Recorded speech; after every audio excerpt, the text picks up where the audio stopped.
सैकड़ों घटनाएं मणिपुर में हो रही है, सैकड़ों घटनाएं मणिपुर में हो रही है, वहां इंटरनेट पर पाबंदी लगाई हुई है। दुनिया वालों को सैकड़ों घटनाएं हो रही है, मुख्यमंत्री कह रहे हैं, और वो घटनाएं सारी दुनिया वालों को मालूम ना हो, इसकी खबरदारी सेंट्रल गवर्नमेंट ले रही है, क्योंकि सेंट्रल गवर्नमेंट के पास इंटरनेट के पावर है।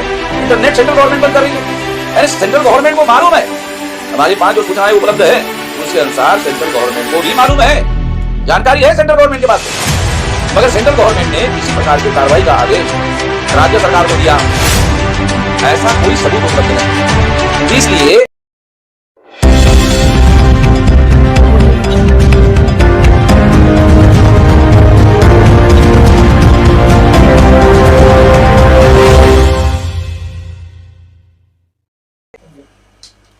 साथियों,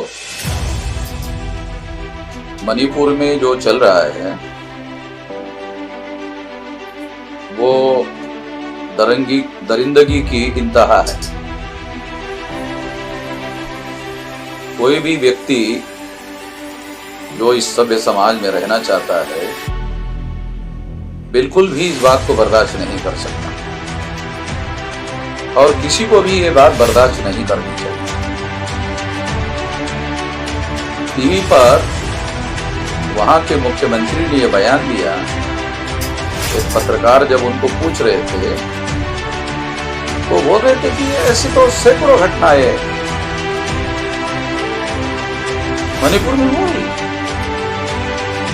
और अरे मुख्यमंत्री को निर्लज्जता की हद हो गई। मुख्यमंत्री एक संवैधानिक पद पर बैठा हुआ व्यक्ति है, वो कानून और संविधान की शपथ लेकर मुख्यमंत्री बनता है, और उसकी जिम्मेदारी होती है उसके सरकार के यंत्रणा में काम करने वाले पुलिस वालों में आदिवासी महिलाओं का ये कहना है जिनको निर्वस्त्र घुमाया गया, जिन पर अन्याय और अत्याचार किया गया, उनका बयान है कि ये सरकार के लोगों ने और पुलिस वालों ने उनको हिंसा करने वालों को हैंडओवर किया। ये तो हैरान करने वाली बात है। और अगर ऐसा है तो अगर मुख्यमंत्री को बर्खास्त कर दिया जाए और उनको हिंसक भीड़ के पास उसको हैंडओवर कर दिया जाए, तो क्या वहां के मुख्यमंत्री ऐसा अनुभव लेना चाहेंगे, ऐसा अनुभव करना चाहेंगे? तभी उनको एहसास होगा, रियलाइजेशन होगा।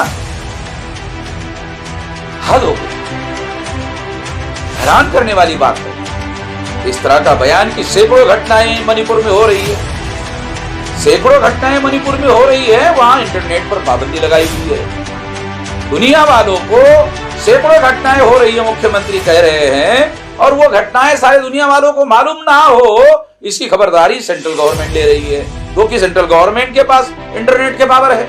इंटरनेट सेंट्रल गवर्नमेंट बंद कर रही है, यानी सेंट्रल गवर्नमेंट को मालूम है हमारे 5 जो सूचनाएं उपलब्ध है, उसके अनुसार सेंट्रल गवर्नमेंट को भी मालूम है, जानकारी है सेंट्रल गवर्नमेंट के पास पे, मगर सेंट्रल गवर्नमेंट ने किसी प्रकार के कार्रवाई का आदेश राज्य सरकार को दिया, ऐसा कोई सबूत उपलब्ध नहीं। इसलिए सेंट्रल गवर्नमेंट के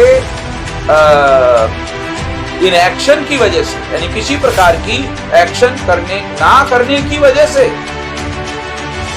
ये सारा मामला इतना गंभीर हुआ है, ऐसे कहा जा सकता है। इसलिए मैं ऐसा मानता हूं कि जिस तरह की व्यवस्था, जिस तरह का हंगामा और जिस तरह की घटना घटित हुई, उससे वहां की कानून और व्यवस्था की स्थिति पूर्णतः फेल हो गई है।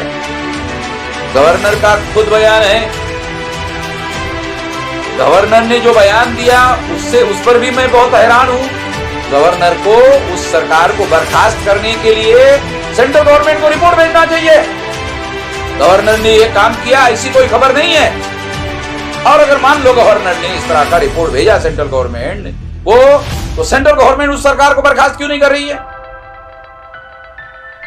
सेंट्रल गवर्नमेंट वहां पर आदिवासियों में और मैतेई समुदायों में झगड़ा लगाने के राजनीतिक मकसद के काम में लगी हुई है। नॉर्थ ईस्ट रीजन में भारतीय जनता पार्टी को फैलाने के लिए इस तरह की निज घटनाओं का इस्तेमाल करने के लिए कोशिश कर रही हैं। इन घटनाओं से तो यही प्रूव हो रहा है। इस तरह की नीचता का प्रदर्शन सेंट्रल गवर्नमेंट भी कर रही है।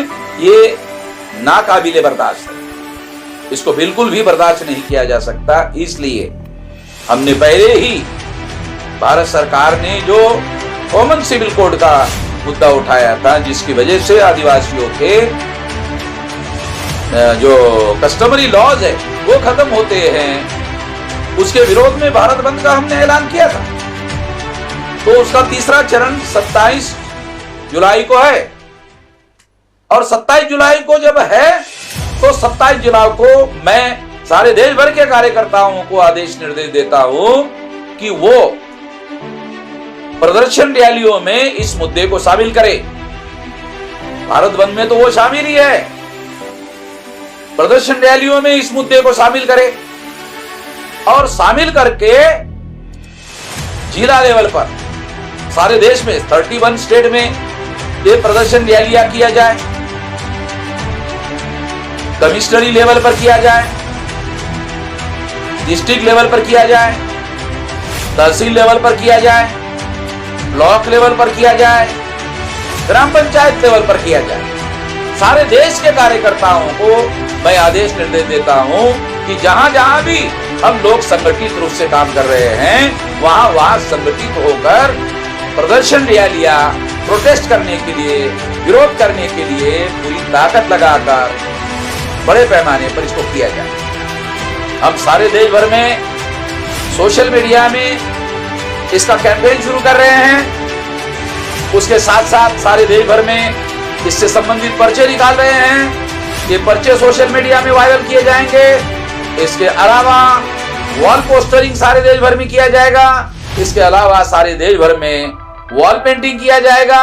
सारे देश भर के लोगों को इसके लिए पब्लिसिटी करने के लिए भी आदेश और निर्देश दिया जाता है, और पूरी ताकत लगाकर ऐसे किया जाए। मैं ऐसे मानता हूं ज्यादा से ज्यादा लोगों तक ये आवाज पहुंचे, इसलिए पब्लिसिटी पर भी विशेष ध्यान देना होगा, क्योंकि ज्यादा लोगों तक आवाज पहुंचे, ज्यादा लोग प्रोटेस्ट में शामिल हो।